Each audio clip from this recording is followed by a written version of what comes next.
காலையில வேலைக்கு போகும்போது முருகனை நினைச்சு கொஞ்சம் திருநீர் நெத்தியில பூசிட்டு போனா எவ்வளவு தெய்வீகமா இருக்கும் தெரியுமா? என்ன தெய்வீகமா இருந்தா என்ன? என் முதலாளி சம்பளத்தை கூட்டி போடு குடுக்கறதும் இல்ல. நான் சொல்றத நம்பு, அப்புறம் நடக்கிறத பாரு.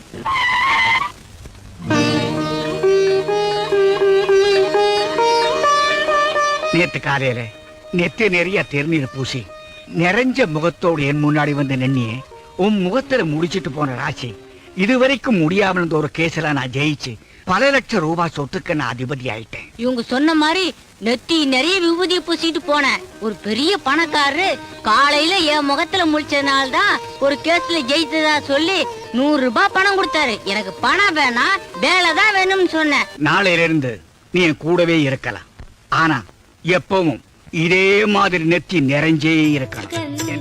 திருநீரில் மறந்திருக்கு தெரியுமா?